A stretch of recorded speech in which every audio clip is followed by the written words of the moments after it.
Takutin Mo Ako, the podcast. Ako po si Melo.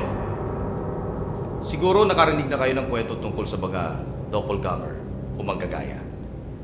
Nangyari sa akin ito 3 taon na ang nakakalipas. 22 years old ako noon at kakasagot pa lang sa akin ng aking kasintahan na si Karen. Proud girlfriend si Karen. Palibasa, first boyfriend niya ako. Kaya gano'n na lang ang kagustuhan niya na ipakilala ako sa kanyang mga kamag-anak. Tamang-tama naman at summer vacation noon. Hinaya niya ako kasama ang kanyang mga magulang na pumunta sa kanilang probinsya sa Tarlac. At sumama naman ako.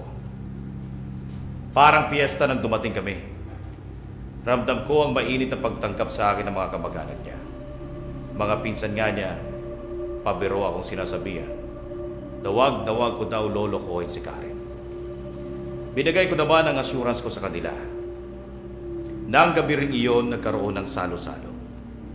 At yun din ang gabi na una kong naranasan ang pagpapakita sa akin ng isang manggagaya. Nabusog ako sa hapunan kaya lumabas muna ako saglit ng bahay. Hindi ako makaupo dahil sa sobrang kabusugan. Maya-maya, nakita ko si Mama Tess, mami ni Karen, na tinatawag ako at inuutusan akong lumapit sa kanya sa ilalim ng puno sa bakuran doon. Habang naglalakad ako papalapit, nakarinig naman ako ng tawag mula sa aking likuran. Melo, saan ka pupunta? Tinig ni Karen. Tinatawag ako ni Mama nandun sa puno. Pagsagot ko naman, para akong binuhusan ng malamig na tubig nang sinabi sa akin ni Karen na nasa kusina pa ang kanyang mami na nakikipagkwentuhan sa mga kamag-anak nila. Tinanong ako ni Karen kung okay lang ba ako. Sabi ko, baka pagod lang ako at namamalik mata. Sinabihan ako ni Karen na magsabi lang daw ako sa kanya kapag merong problema. Kinabukasan, umaakto lang ako na para bang walang nangyari. Pero ang totoo, hindi maalis sa isipan ko ang nangyari nung gabi. Hindi ako namamalik mata. Kitang-kita ko ang imahe ni Mama Tess sa puno. Kaya nga ako lumapit. Hindi ko alam. Pero para bang nag-iba ang pakiramdam ko sa lugar na iyon. Pero hindi na lang ako nagpalata. Baka masabihan pa ako ng loko-loko o kaya duwag. Diba? Namasyal kami sa tabing dagat ng araw na iyon. And we had a good time. Pero sa kalagitnaan ng kasiyahan namin, tumatawag sa cellphone ko ang kapatid kong bunso na si Maria. Tinatanong niya kung nasa Tarlac pa ako. Ang sabi ko, oo. At 2 araw pa bago pa ako umuwi. Nagulat ako sa sinabi ng aking kapatid. May nanggagaya daw sa aming bahay. Sinabi ko, paki-explain kung ano ang nangyari. Sabi niya sa akin, nakita daw niya ako na lumabas ng banyo at dire-diretso papasok sa aking kwarto. Hihiram daw siya sa akin ng pera kaya sinundan niya ako. Pero laking gulat daw niya nang pagtingin niya sa kwarto ay walang tao.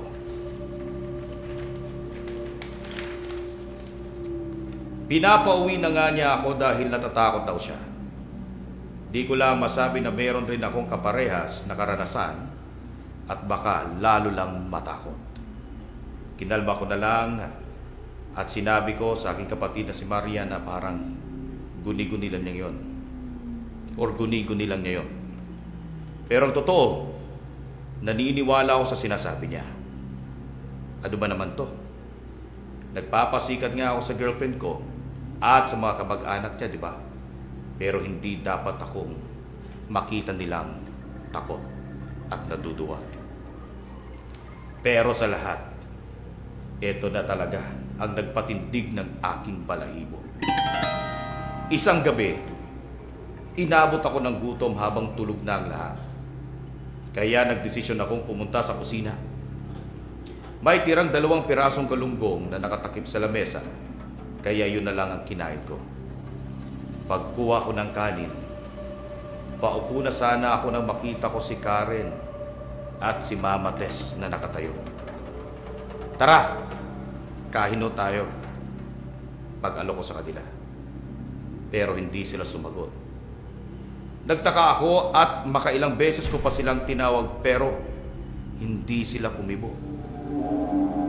Nilapag ko ang kanin na kinuha ko at lumapit ako sa kanila. Habang papalapit ako ay lumakad papalayo si Mama Tess. Papuntang sala at naupo doon habang naiwang nakatayo si Karen. Nang makalapit ako kay Karen, hinawakan ko siya sa siko para ayain na kumain. Kinalabutan ako noon dahil sobrang lamig ng balat ni Karen. At meron pa akong napansin. Iba ang amoy ni Karen. Parang amoy ng isang tindahan ng mga ukay-ukay na damit. Masakit sa ilong. Tumingin ako sa mukha niya at dito na gumapang ang kilabot mula sa bato ko hanggang ulo papunta sa buong katawan. Nakita kong unti-unting lumabo ang mukha nito hanggang sa maging blanco. Hindi na ako nakakilos noon hanggang sa maya-maya ay unti-unti nang nawala ang mga ito na parang usok. Siyang paglabas naman ni Karen. Naabutan niya ako na nakatayo lang at hindi kumikilos. Nilapitan niya ako. Saka lang ako nakakilos nang hawakan niya ako sa mga kamay. Pinaupo niya ako sa sala. Tinanong niya ako, "Nakakita ka ng manggagaya, no?" Umamin ako sa kanya. Kinuwento ko na rin ang nangyari sa kapatid ko. Umamin rin si Karen sa akin na meron ngang manggagaya doon sa bahay ng lola nila. Mga masasamang espiritu na hindi naman mapanakit pero sadyang nakakatakot. Kinabukasan, pinausukan ako ng lola niya ng mga pinagsama-samang dahon na nilagay sa bao. Inutusan din ako na sabihan ng kapatid ko na kumuha ng isang lumang pako at ilagay sa isang bote at ilagay sa ilalim ng aking kama para maitaboy ang manggagaya sa bahay. Simula noon, hindi na ako nakaranas ng pagpakitaan ng manggagaya. At gumaan ang pakiramdam ko at nasulit naman ang huling 2 araw ko doon.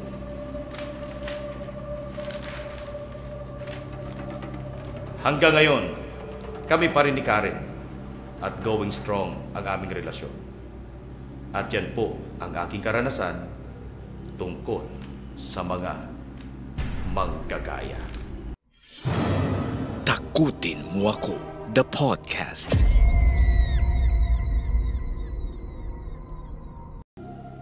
Theophilus, ano ba yung ginagawa ng mga manggagaya?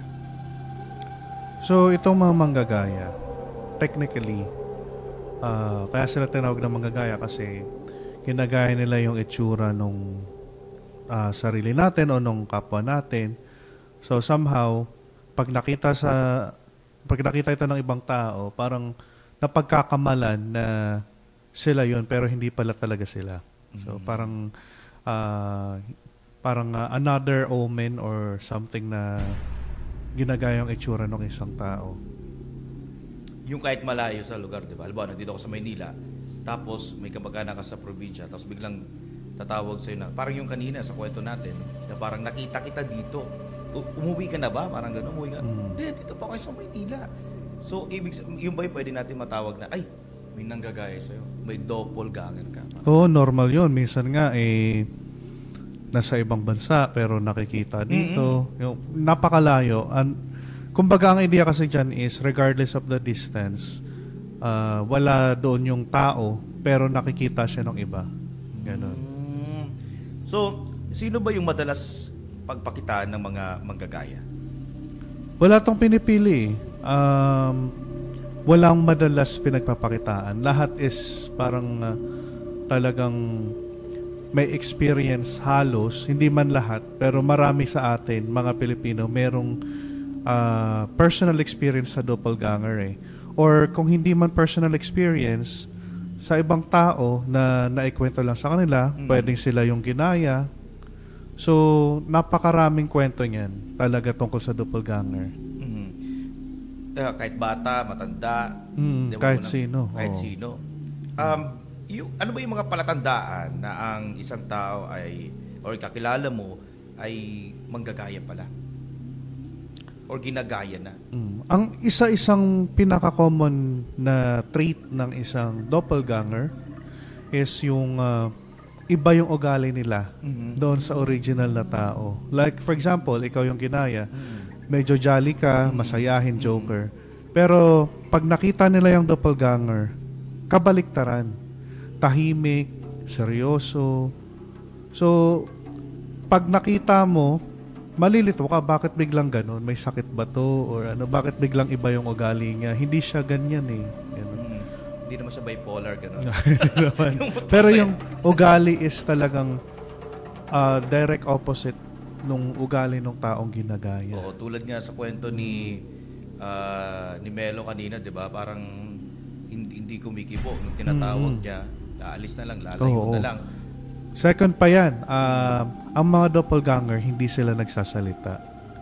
So, kapag kinausap mo yung mga doppelganger, hindi yan kikibo, tahimik lang sila. Hanggang sa marirealize mo na parang kakaiba to Tapos, all of a sudden, biglang makikita mo yung tao na ginaya or possible na tawagan mo. Tapos, kanina nandito ka. Hindi, kararating ko lang. Or, wala ako dyan. Last week pa, wala ako dyan. Yung mga ganun. Yung kanina, sinabi ni Melo, no, sa kwento natin, nung nilapitan niya na yung si Karen at saka si Mama Tess, yung amoy, mayroon bang may maamoy ka ba? Mayroon ba silang tawag na to yung galing sa kanila na parang odor, yun yung palatandaan at manggagaling? Wala naman talagang technically na amoy na dapat mapansin. However, syempre, possible pa rin kasi unang-una, hindi sila yun eh. So, kumbaga, yung mga factor na makikita mo, katangian ng tao doon sa nanggagaya, is kabaliktaran. Pwede sabihin nating mabango. Laging mabango yung original na tao, tapos yung nanggagaya is hindi kaaya-aya yung amoy. So, possible pa rin. Direct opposite nung katangian ng tao. Kasi, nung college ako, meron din akong experience nito. No, yung pamilya ko nasa probinsya. Tapos, yung pamangkin ko, 7 years old pa, that time, nakita daw niya ako doon sa likod ng bahay. Nandito naman ako sa Maynila, nag-aaral. Nung nakita niya ako, dumiretso na, tumakbo siya, nagsumbong siya sa nanay ko, sa lola niya. Tapos, sabi ng nanay ko, kumuha ka ng 3 pirasong walis tingting. Sabi ng nanay ko, dito sa kapatid ko, hampasin daw ako na hindi ko alam. Or, 2, kung walang walis tingting, kung may damit ka dyan, kahit anong damit, damit ko, ihampas sa akin ng 3 beses nang hindi ko alam. Kaya nung time na yun, nung umuwi ko galing school, naghuhugas ako ng pinggan, hinampas ako ng ate ko. Sabi ko, anong nangyari sa'yo? Sabi niya, nakita ka daw dun sa Bicol ng pamangkin mo. Yun yung sabi. Ano ba yung mga dapat gawin kapag nakakita ka ng ginagaya or doppelganger? Yung sinabi ko ba ay pwede ba yun? Yung sinabi ng nanay ko, ampasin, yun ba yung pwedeng gawin? Or may mga steps pa na pwedeng gawin? Magandang payo yung sinabi nila. Unang-una kasi, ang ideya ng paghahampas, nanggagaling siguro yan sa parang paano mo mapapatunayan na siya yung totoo o yung nanggagaya lang. So, kung meron kang makita na sabihin natin, kamukha nung original, tapos nagkaroon ka ng parang pag-iisip na, doppelganger to. Siyempre, ang gagawin mo, papatunayan mo. Pwede mong hawakan, pwede mong hampasin. Kasi ang mga spirito, walang katawan yan eh. So, syempre, siguro yung idea na paghampas is kung tatagos, no? Doon sa kwento kanina na parang nahawakan pa yung braso, somehow parang sobra, parang beyond na sa idea ng doppelganger. Pero siguro nangyayari talaga yun. Siguro affected yung memory or yung affected yung isip nung naka-experience. Pero technically, walang katawan ng mga doppelganger dapat talaga. So parang multo sila. Isa sila sa yung mga nagpapakita na tumatagos, yung mga ganun. So ano po bang kailangan gawin?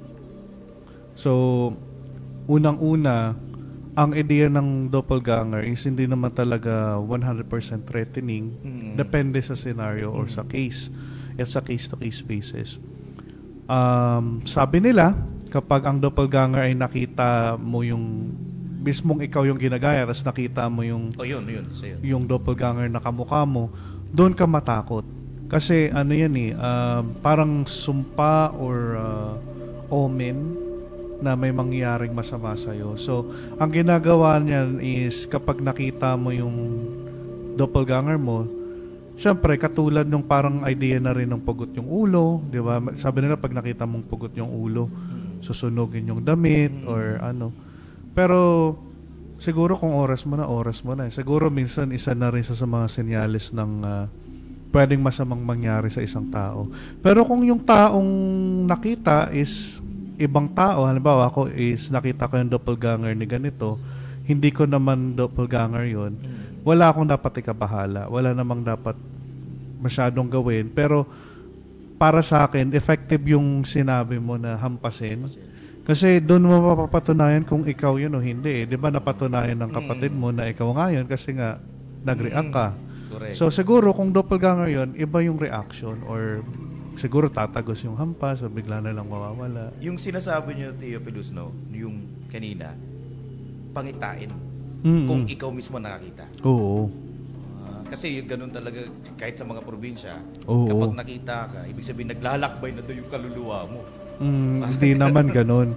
Pero kasi ang doppelganger is, kung babasehin doon sa mga researches ko as a paranormal researcher, merong dalawang possible scenario kung bakit nagkakaroon ng doppelganger. So, technically siguro, yung pinaka-common na ng idea ng energy or psychic impregnation na kung saan yung isang tao pwedeng makapag-iwan ng energy manifestation sa isang solid or firm na lugar. Like for example, itong inuupuan natin. Dahil solid na bagay siya, pag ako ay sobrang stress or anxiety ang na-experience ko, pwede akong makapag-exert ng energy na pwedeng ma-absorb nung kinatatawian natin to the point na parang nagiging recording siya, holographic recording. Yun yung nakikita nung mga psychic. Ang tawag diyan is thought forms. So possible ang mga doppelganger is energy impregnation lang din or recording lang nung mga tao, kaya hindi sila nagre-react na parang ginagawa lang nung thought form na yun kung ano yung ginawa ng tao at that moment na nandun siya, pero somehow kahit wala na siya dun sa lugar, nakikita pa rin yun dahil naiiwan eh. So parang dahil naiwan, nakikita ng mga bukas yung sinasabing third eye or ASP. So meron namang pangalawang idea ng doppelganger na sabi nila ang doppelganger daw is demonic. Oo, yun nga. Yun yung parang malala, nakakatakot na kasi pag demonic, ibig sabihin may sariling will, may sariling kakayahang mag-isip. So pwedeng makapanakit, pwedeng siguro beyond pa doon sa panggagaya yung gustong gawin. So yun yung parang nakikita na sabi nila pag nakita mo yung sarili mong doppelganger, omen, may masamang mangyari. Siguro demonic din kasi wala namang magandang bagay na magpapahamak sa iyo eh. Kung ikapapahamak mo, edi demonic yun. Tama. Narinig, tulad po sa sinabi ninyo, Theophilus, no? Iyan yung sunod ko na tanong. Ano kaya yung mga dahilan nitong mga espiritu nito? Bakit sila nanggagaya? Sa palagay niyo po, may idea po ba kayo na ano yung rason nila kung spirit man to or elements? Ano yung reason nila kung bakit pa sila gumagaya ng ibang tao? So, katulad nga ng explanation ko, may dalawang klase. Oo. So, kung thought form ito, wala itong isip, Okay. recording lang to ng energy na naiwan sa isang lugar. So, wala siyang talagang dahilan. Caused lang siya by energy or psychic impregnation. Pero kung ang doppelganger is demonic, siguro yun na yung may reason bakit sila nanggagaya. Apparently, syempre, alam naman natin na ang mga demonyo parang mas gusto nilang mapahamak tayo. Siguro kaya sila nanggagaya is para mapahamak tayo. Oh. Kasi nga, omen or simbolo ng mga mangyaring masama sa isang tao. Ganon. So sana itong mga doppelganger, no, pwedeng utusan. Pero yun nga, 100% delikado ba siya or may kailangan ba yung mga nakikinig sa atin na pakambahan sa doppelganger or ano ang kailangan nilang gawin? Hayaan na lang natin yan. Para sa akin depende rin, case-to-case basis. Kung ikaw yung nakakita ng doppelganger mo, yung sarili mong doppelganger, siguro nakakatakot yun. Wala namang masama kung maniniwala ka. Gawin mo yung mga precautionary measures, yung sinasabing sunugin yung damit, tapos maligo o mag-incense, so kung anong pinananiwalaan mo. Pero syempre, mas maganda yung manalig ka sa Diyos or mag-pray ka. Pero kung yung experience mo naman is nakita mo yung kamukha nung kapatid mo or kamag-anak mo, kaibigan mo, for me, parang baliwalain mo na lang. Kasi wala namang meaning na masama yun.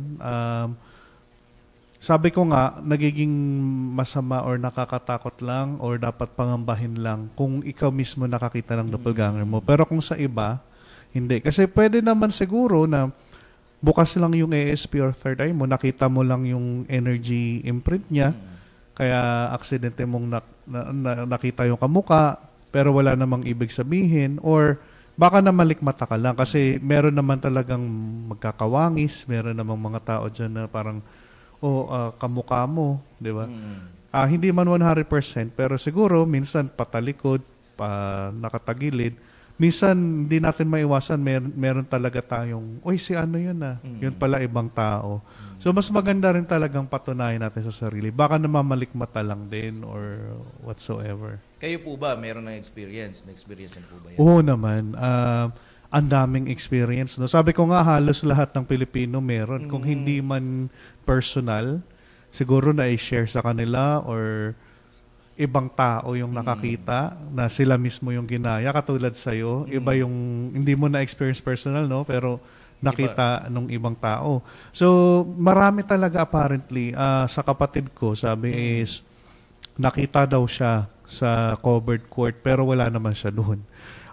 Nasa Maynila siya pero nasa Bulacan yung mga classmate niya na nakita siya. Meron naman pinsan ko absent siya sa school pero may nakakita sa kanya sa school. Yung mga ganun. Tapos ako, ang personal experience ko dyan is parang hindi ako technically pero involved ako sa story na meron akong, ito yung pinaka parang isa sa mga talagang napatunayan ko totoo ang doppelganger. Kasi back in college, ako ay student assistant maintenance, SA. So I work for the school. Ang school ang nagpapaaral sa akin. And somehow, maaga talaga kami kasi naglilinis kami sa school bago ang klase. And then, one time, nagtanong sa akin yung isa kong classmate knowing na may alam ako sa paranormal.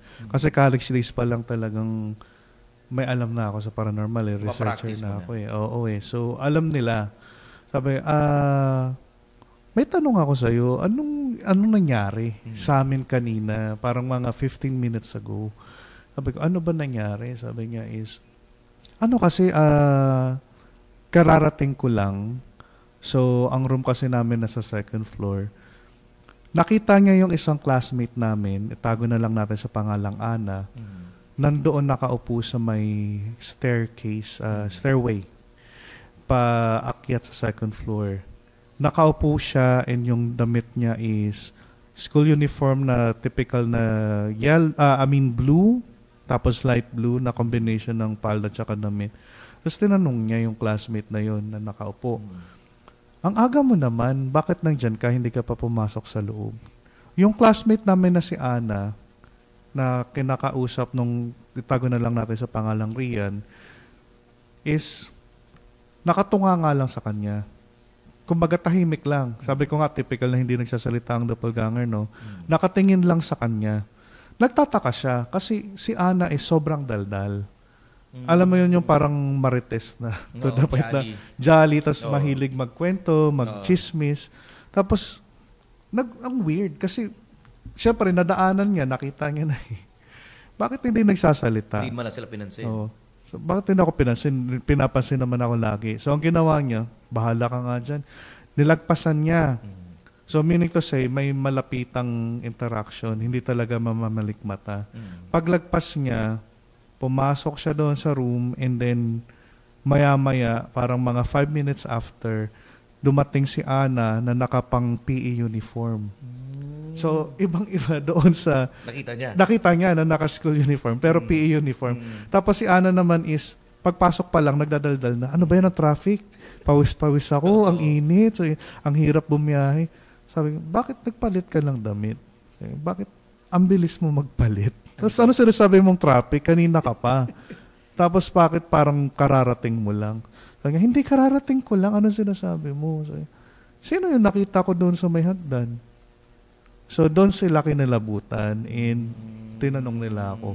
So sabi ko, marami talagang nangyayari sa mundo na hindi natin mapaliwanag, no? May isa pang senaryo, no?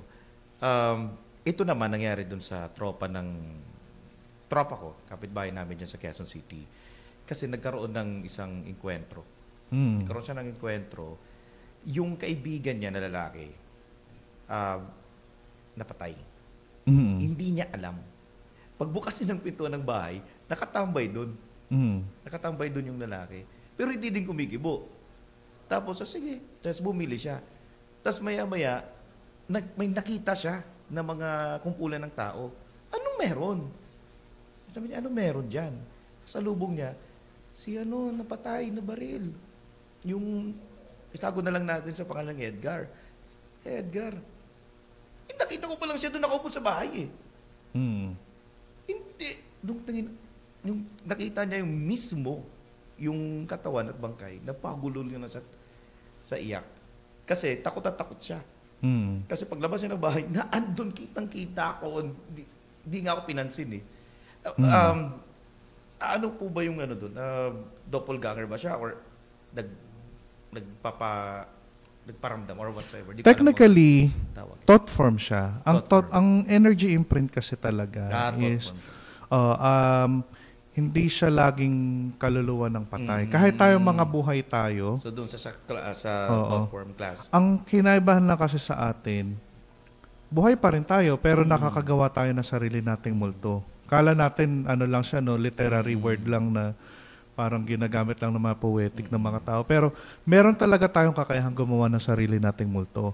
Kaya lang yung mga taong namatay, dahil sa intense emotion and sa last conscious awareness, kung ano yung lugar na kung saan sila namatay, yun yung huling memory nila, doon din sila nakakapag-iwan ng energy imprint na nakikita ng mga bukasang ESP. So, siguro bago siya namatay, is doon nakapag-iwan siya ng imprint niya, kaya nakikita pa rin yung niya doon.